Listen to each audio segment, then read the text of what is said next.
My name is Nova Reyes. I'm 29 now, and I own a small tattoo studio called Ink and Root in a quiet corner of Seattle. The space is narrow. One chair, one station, exposed brick walls covered in my sketches of vines, ferns, moonflowers, and tiny birds that look like they might fly off your skin.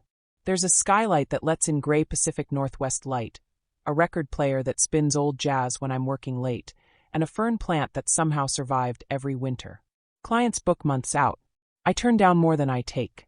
Not because I'm snobby, because I only tattoo what feels right. Delicate botanical work. Fine lines. Pieces that whisper instead of shout.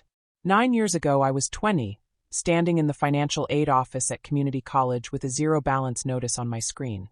Mom and Dad had promised to cover the dorm deposit, $800. They'd said it over dinner 2 months earlier. We've got it saved. You focus on school. I believed them. I packed my stuff, said goodbye, moved into the dorm on move-in day. That night the dorm manager knocked. Your balance is due. If it's not paid by tomorrow, you're out. I called Mom. She sounded distracted. We lost it, honey. Bad investment. Your dad put it in some crypto thing. We thought it would grow fast. Sorry.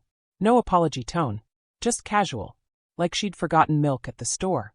I sat on the dorm bed, still wrapped in plastic, and stared at the wall. No money. No place to stay. No backup. I moved out the next day. Started commuting 4 hours round trip by bus. 2 hours each way on routes that smelled like wet coats and exhaust. Left at 5 a.m., got home at 11 p.m., worked campus jobs between classes. Library shelver, cafeteria cashier, late-night desk attendant. Slept on the bus sometimes. Ate whatever was free in the student lounge. My grades slipped. I dropped out after 1 semester. Couldn't keep up. I moved to Seattle with $400 and a backpack. Slept on friends' couches until I found a room in a house full of musicians and baristas. Started working retail, clothing store, then a record shop. Saved every dollar. One night a customer left a tattoo magazine on the counter. I flipped through it while closing. Saw delicate line work, flowers that looked alive, vines that wrapped like they were growing on skin. I couldn't stop staring. I bought a cheap tattoo machine online, $80, used sketchy reviews. Practiced on fake skin in my room at night. Watched tutorials until my eyes burned. Got an apprenticeship at a small shop downtown. The owner, an old guy named Cal with sleeves of faded roses, said, "You're quiet." That's good. Quiet people listen. I listened. I cleaned tubes, set up stations, shadowed every artist. Learned how to stretch skin, how to hold the machine steady, how to make lines so fine they look drawn with a pencil. I started with tiny flash pieces.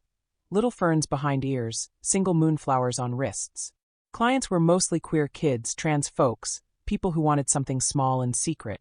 They trusted me because I didn't push. I listened to their stories while I worked. This is for my top surgery scars. This covers the name I don't use anymore. This is for the person I lost. I cried after my first big piece. A full sleeve of trailing ivy and forget-me-nots for a woman who'd lost her wife. She hugged me when it was done. Said, "You gave me something beautiful to look at when I miss her." I didn't charge extra. Some things aren't about money. Word spread. Instagram grew slow but steady. At Nova Reyes _2. Close-up shots of healed work, soft light, no filters. Clients posted their pieces. A musician with a big following got a sleeve from me. Delicate wisteria wrapping her arm, tiny bees hidden in the petals. She posted it with a caption. Nova made this feel like it was always supposed to be there. Go see her if you want art that breathes. The post got shared thousands of times. My books filled for 6 months. That's when Mom found me. Email from her personal account. Subject: We saw your work online. We always encouraged your art. I opened it at 1 a.m., sitting on the studio floor after a long session, hands still smelling like green soap. "Honey, your tattoos are beautiful. We're so proud. We made mistakes. Money was tight, we were stressed. We thought tough love would make you stronger. Your dad's business failed last year. We're in a bad spot. If you could help us get back on our feet, just a little loan, we'd be so grateful. We love you. We miss you. Mom." I read it twice. Felt the old cold spot in my chest open up again. The dorm deposit. The 4-hour bus rides. The nights I fell asleep with my head on the window. The way they told everyone I'd run off, when they were the ones who vanished. Dad emailed next. "Impressive stuff. We always knew you were creative. Things are rough here. A short-term investment would help us rebuild. We'll pay you back." Let's move past this. Then my brother Ethan. Hey sis. Your sleeve piece is everywhere. Mom watches the video on repeat. Dad's stressed. They're talking about selling the house. If you could spare something, we'd appreciate it. We miss you. I sat there until my legs went numb. Thought about the girl who waited in the financial aid office, believing parents kept promises. Thought about the woman who cried under my needle because her scars finally felt like hers.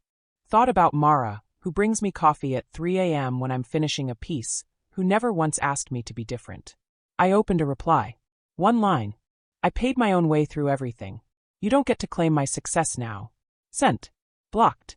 Mom posted on Facebook, public prayer chain with my tattoo photo. My daughter Nova is talented. Praying she comes home to help with Dad's business troubles. Family supports family. Comments from church friends. Praying hard. She'll come around. I didn't engage. I kept tattooing. Kept posting healed work. Kept saying yes to clients who needed something permanent and gentle. Last month I got a message from my niece, Ethan's daughter, now 7. She'd found my page. Aunt Nova? Can you draw me a flower tattoo when I'm big? Purple one. I answered her. Hey sweet girl. When you're old enough and you want one, come find me. I'll make it perfect. No rush. I'll be here. No reply from Ethan or Mom. That's fine. Now the studio is full most days. I book out months ahead. I still do tiny pieces for people who need them small and secret. I still cry sometimes, quiet, after a client leaves with something new on their skin. Happy tears. Grateful tears. I don't hate them. Hate is loud, and my work is quiet. I don't forgive them. Forgiveness isn't owed to people who take deposits and rewrite your life. I just chose different. Chose the needle that stays. Chose the people who sit still while I draw on their skin and tell me their truths. Sometimes I think about that dorm office. The zero balance. The empty promise. Then I look at the fern on my windowsill, still alive, somehow, and I remember. I paid my own way. And I'm still paying myself forward. One line at a time.